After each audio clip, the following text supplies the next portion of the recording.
The basketball world is currently witnessing a massive, polarized reaction to the Indiana Fever's midseason trajectory, fueled by a perfect storm of injury, viral speculation, and intense fan loyalty.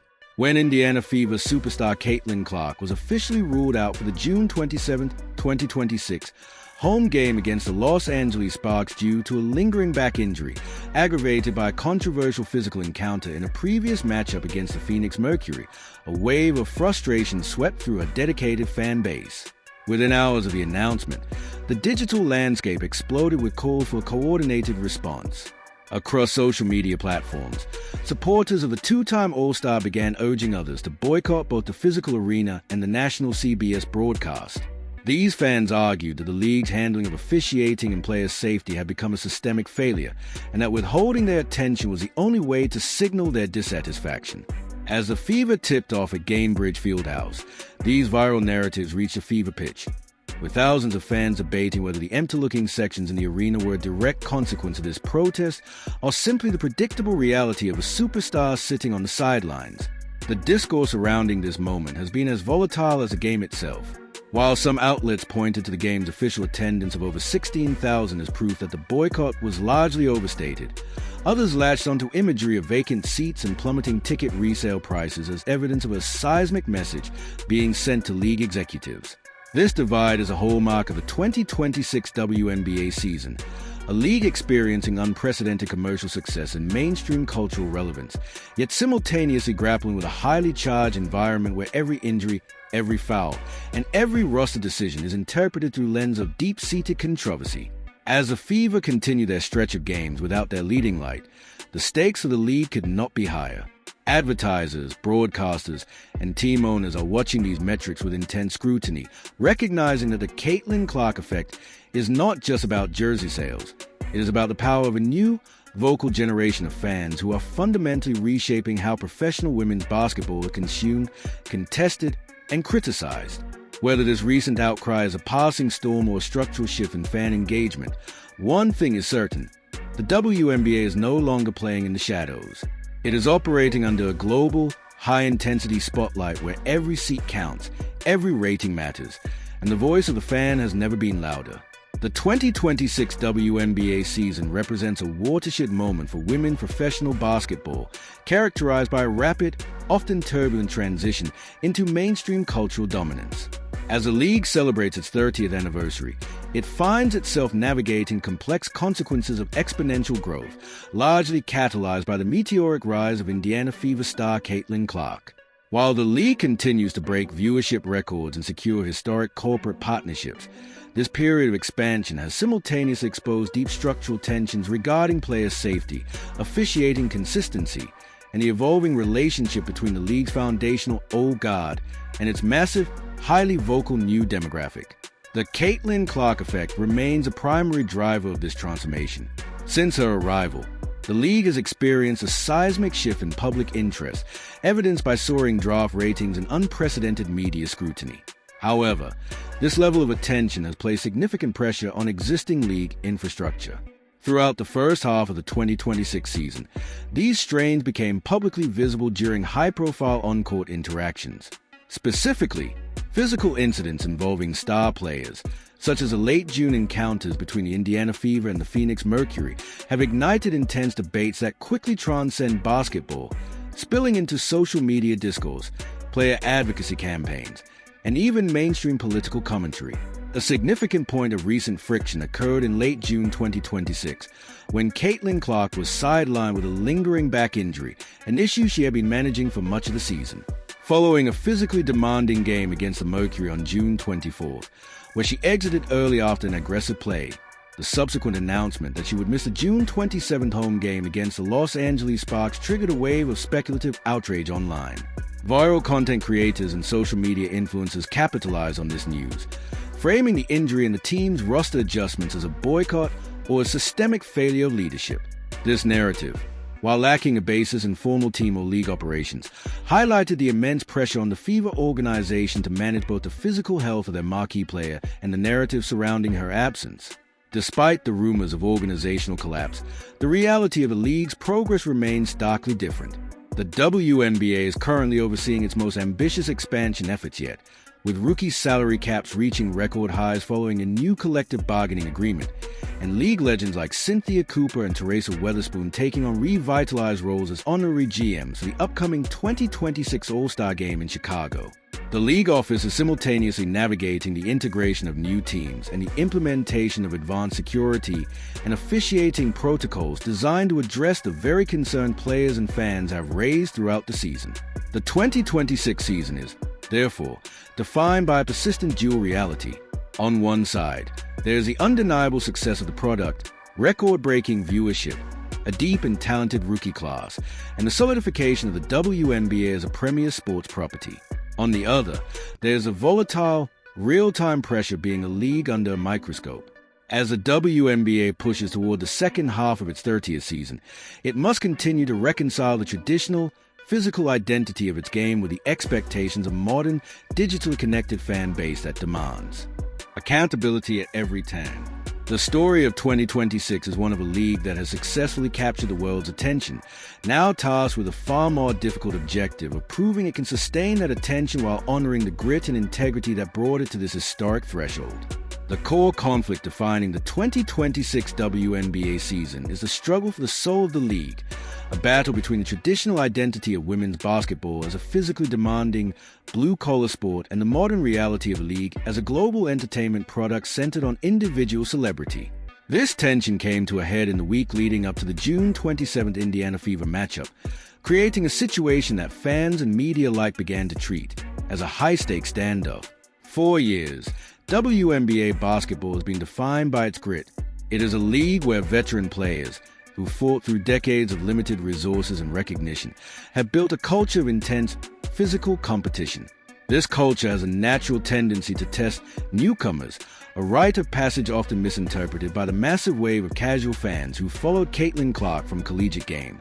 When Clark joined the Fever, the resulting collision between her high-octane, highlight-driven play style and the league's established defensive intensity created a friction that the WNBA's current officiating infrastructure was not fully prepared to handle. This friction culminated in the June 24th incident against the Phoenix Mercury, where a hard foul sent Clark to the floor, resulting in an injury that forced her to sit out the next game. The league's initial response, treating the foul as a standard basketball play, was met with a firestorm of public indignation. Fans, many of whom were seeing the WNBA for the first time, interpreted the lack of immediate, severe discipline as institutional negligence. The conflict wasn't just about a foul. It was about the perception that the league was prioritizing its established power structure over the safety of the player who was responsible for its current financial boom. The true twist in this narrative was a shift from passive frustration to active, organized economic protest. As the June 27th game against the Los Angeles Sparks approached, the online narrative shifted from criticizing the league to actively targeting its revenue streams. For the first time in WNBA history, a significant portion of a star player's fan base initiated a coordinated, dual-front campaign to hit the league where it mattered most, the gate and the broadcast ratings. This was not a spontaneous internet trend. It was a targeted effort. Influencers, fan pages, and independent commentators systematically encouraged supporters to stay home, to refrain from watching the CBS broadcast, and to purposefully depress the market value of tickets. The objective was to force a conversation about players' safety and officiating equity by demonstrating that the WNBA's recent growth, and, by extension, its financial solvency, was inextricably linked to the presence and protection of Caitlin Clark. This was a seismic message, not because it succeeded in bankrupting the league, but because it signaled that the power dynamic between the WNBA and its new fans had fundamentally shifted. The fans now viewed themselves not just as spectators, but as stakeholders with the leverage to demand changes to how the product is managed. The twist deepened when the Fever organization and the league office adopted a strategy of relative silence. The team's focus, led by head coach Stephanie White, was to maintain the next person up mentality. This approach, while standard in professional coaching, was interpreted by the disgruntled fan base as a dismissive or even hostile gesture. When the Fever social media team inadvertently launched a promotional campaign for a South Carolina Gamecock hat on the same day Clark was ruled out, the backlash was instantaneous. It served as a lightning rod for the fan base's feeling of being othered or ignored. The twist here was the speed at which this perceived negligence became a defining narrative. The Fever were trying to promote their roster depth, specifically the quartet of former South Carolina stars including Aaliyah Boston and Ty Harris, but they failed to recognize that their audience was currently in a state of emotional rebellion. As the Fever secured a dominant 111-87 win against the Sparks, a secondary conflict emerged: the better without her debate. Proponents of this view argue that the Fever played with more joy and cohesion in Clark's absence. While statistically this was based on a small sample size against two of the league's weakest defenses, the narrative took hold. Coach Stephanie White's visible emotion following Ty Harris's career-high performance was used by the dissenters to drive a wedge between the team's current success and the polarizing presence of its star. This created a bizarre and toxic environment. Fans were effectively split into two warring camps. One side saw the blowout win as proof that the team was functioning better, while the other side saw the empty seats and low ticket prices as the only metrics that mattered. The conflict reached a point where it wasn't just about basketball, it was a referendum on how the league chooses its heroes and how it manages the friction caused by transcendent talent. The major conflict of the 2026 season isn't that a star is injured or that a team won a blowout. The twist is that the league has lost the ability to control its own story. The WNBA is now trapped in a cycle where every box score, every post-game press conference, and every empty seat is filtered through a hyper-partisan digital lens. The league is currently attempting to build a plane while it is already flying at max speed. The conflict of 2026 is the sound of a legacy sports league struggling to adapt to a world where the audience has become the loudest voice in the room, capable of mobilizing, boycotting, and redefining the league's value in real time. This standoff isn't going to be resolved by an officiating change or new marketing campaign. It is a fundamental shift in the relationship between the sport, its stars, and the people who watch them. The fans have realized their own power, and the league is only now beginning to understand the true cost of that realization. The escalation of the June 2026 tensions represents a critical juncture where the WNBA transitioned from professional sports league into a full-scale cultural battleground. When Caitlin Clark was ruled out for the June 27 game, the resulting vacuum was not merely a matter of team strategy. It became an accelerant for a dormant firestorm. The escalation was swift, moving from routine player availability updates to a nationwide conversation about the very identity of the league. Fans, emboldened by the massive growth in their numbers, began to view the Fever's roster management and the league's officiating policies as a deliberate, coordinated effort to minimize the league's most recognizable star. This belief, whether grounded in actual league policy or existing as a byproduct of parasocial frustration, became the primary fuel for the narrative of institutional sabotage. The escalation reached its zenith during the primetime CBS broadcast of the Fever Sparks game. While league officials and team management focused on the technical performance of the team, the digital audience was fixated on the visual evidence of a seismic message. The sight of empty seats at Gainbridge Fieldhouse, coupled with the rapid, artificial collapse of secondary market ticket prices to double-digit figures, provided the irrefutable imagery that the anti-boycott movement needed to claim victory. To the thousands of fans who were actively curating these photos and videos, the empty arena was not a logistical reality of a superstar sitting out. It was a manifesto. The escalation had turned a basketball game into an economic protest, forcing a reality where the league's financial stakeholders, advertisers and network executives, could no longer treat these events as isolated incidents.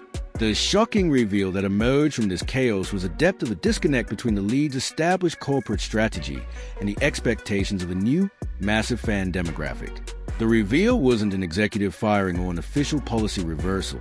It was a realization that the WNBA, in its pursuit of mainstream relevance, had become a victim of its own success. The league had spent decades working toward this level of visibility, but it had not anticipated the volatility that comes with being a national conversation. The revelation that a team's social media manager could trigger a full-scale public relations meltdown by posting a promotional hat on a day their star player was sideline served as a wake-up call. It revealed that the Fever, and by extension, the league, were operating in a new, hyper-scrutinized reality where every image, every cheer, and every moment of silence was interpreted as a signal of intent. This reveal hit a fever pitch when Coach Stephanie White became the focal point of this scrutiny. When White, in a display of genuine team pride, allowed herself to be overcome with emotion following a standout performance by Ty Harris. The reaction from the aggrieved fan base was swift and merciless. They saw the tears not as a coach's pride in her depth player, but as a hostage situation, a contrast of perceived coolness with which he addressed the star of the team. This reaction revealed a profound, uncomfortable truth. The fans were no longer looking for a coach to lead a team. They were looking for a coach to perform a specific, curated devotion to their idol. When the reality of professional coaching clashed with this expectation, the resulting cognitive dissonance within the fan base caused them to label White as emotionally unstable, a label that spread instantly across the internet. Furthermore, the shocking reveal underscored the fragility of the league's current financial standing. The argument that the Fever were better without Clark, supported by defensive metrics and blowout wins, was logically sound from a basketball coaching perspective, but it was disastrous from a brand management perspective. The media's willingness to entertain this narrative created a secondary front in the conflict. Every article, tweet, and podcast segment that suggested the Fever were a more cohesive unit without their superstar felt like a betrayal to the people who had brought the league its current record-breaking ratings. The reveal was that there are now two WNBAs, the one that plays on the court, which is focused on efficiency and roster versatility, and the one that exists in the digital consciousness, which is focused on protection and veneration of its primary star. This escalation ultimately revealed that the league's traditional building of the brand model is fundamentally at odds with the demands of an audience that views the WNBA as a star-centric, celebrity-driven enterprise. The reveal is that the WNBA has reached a point where it can no longer appease both the legacy structures and the new, massive fan base simultaneously. When the league tries to support the veteran-heavy old guard culture, it is viewed by the Clark fans as an act of hostility. When it tries to cater to the Clark phenomenon, it is viewed by the veterans as a dilution of the league's integrity. The escalation of this conflict has stripped away the veneer of professional sports business, revealing a raw, unpredictable power struggle. The reveal isn't a secret policy or behind-the-scenes deal. It is a blunt, unavoidable truth that the WNBA's recent growth has created a divide so wide that the league is effectively being pulled in two directions at once. The seismic message the fans sent was not just about a game or a boycott.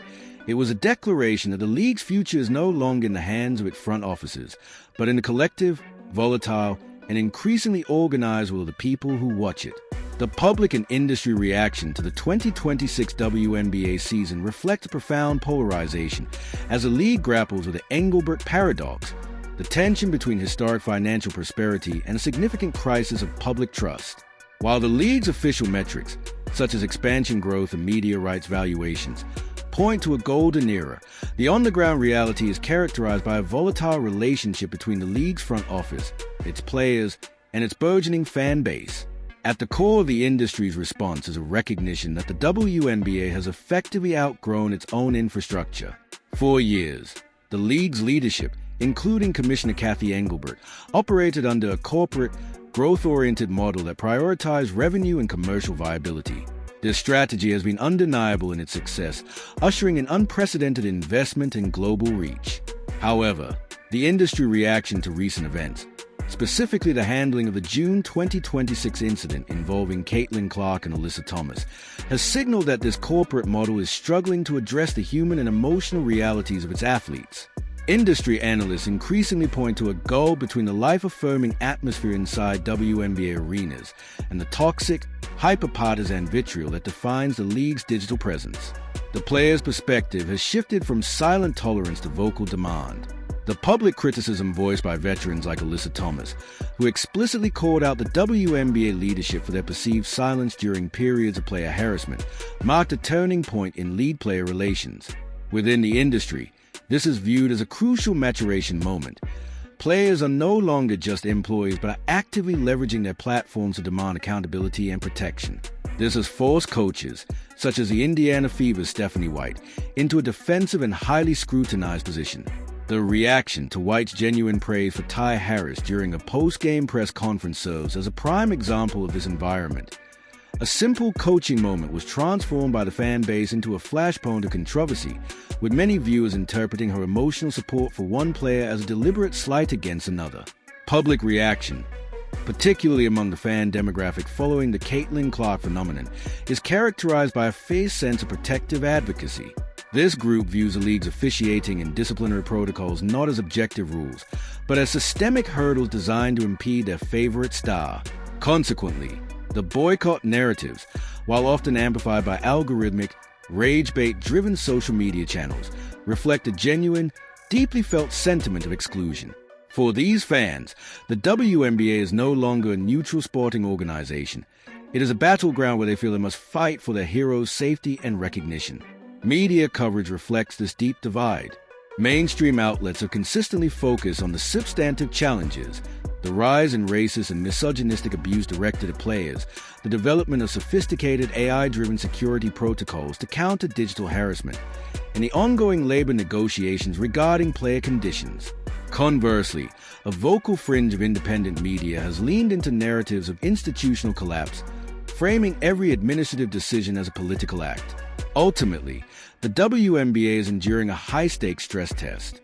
The industry's internal response, among team owners and broadcast partners, remains focused on the long-term, high-growth trajectory, maintaining that the league's fundamentals are stronger than any point in its 30-year history. However, the collective reaction from the community is one of heightened vigilance. The league is currently being forced to reconcile its old identity as a gritty, insider sport with its new reality as a global cultural icon. The industry reaction suggests that while the WNBA has successfully captured the world's attention, its next chapter will be defined by its ability to resolve the tension between being a multi-billion-dollar business and a safe, equitable home for the athletes who occupy the court. As the 2026 WNBA season careens toward the All-Star break in Chicago, the league finds itself at a precipice, staring down a future that is as precarious as it is profitable. The seismic message sent by the fans in late June was never just about a singular game or a singular injury. It was the birth of a new, radicalized form of sports fandom, one that refuses to accept the traditional boundaries between spectator and institution. As July 2026 begins, the league is finding that its traditional levers of control are snapping under weight of this new, digital-first power dynamic. The final twist arrives in the form of a sudden, quiet shift in the league's operational philosophy. Following the intense public backlash over the Alyssa Thomas incident and the subsequent boycott of the Indiana Fever's home games, Commissioner Kathy Engelbert and the league's board of governors have initiated a series of closed-door meetings in New York. The outcome, leaked by industry insiders, suggests an upcoming fan equity initiative, a radical, perhaps desperate, effort to formalize the influence of the fan base. The proposal supposedly includes giving fans a direct vote on certain league-wide officiating standards and, more shockingly, the implementation of a real-time, transparent safety and conduct review board that would operate independently of the current league office. This move is an admission of failure in the eyes of the establishment, but a massive victory for the digital vanguard. By ceding this level of control, the WNBA is attempting to prevent a permanent fracture between the old guard of the sport and its modern, celebrity-driven audience. Yet, this decision has created a new, unforeseen crisis. The veteran players, who have built the foundation of the league over 3 decades, are reportedly furious at what they see as the corporatization of their culture.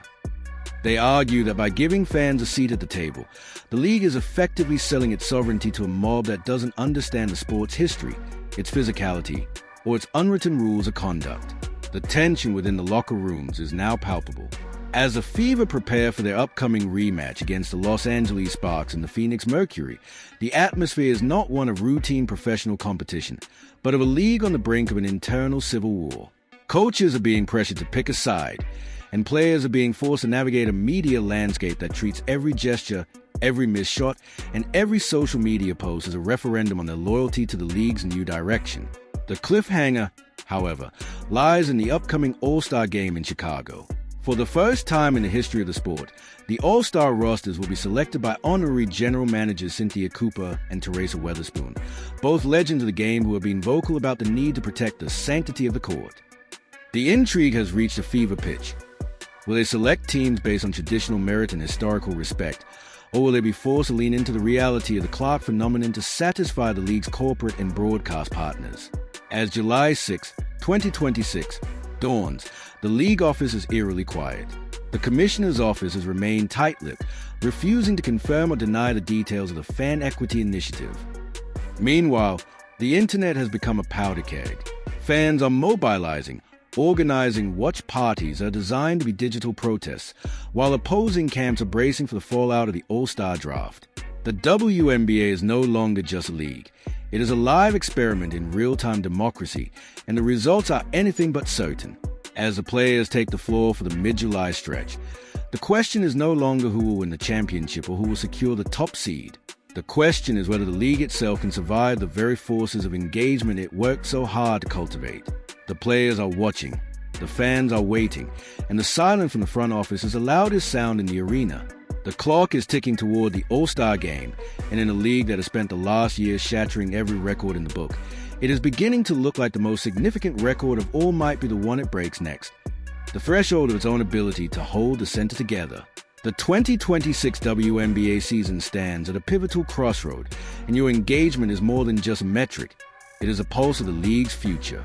As we look toward the All-Star game in Chicago on July 25th, the narrative of this season is being written not just by the players on the court, but by the fans who show up, speak out, and demand a higher standard of accountability.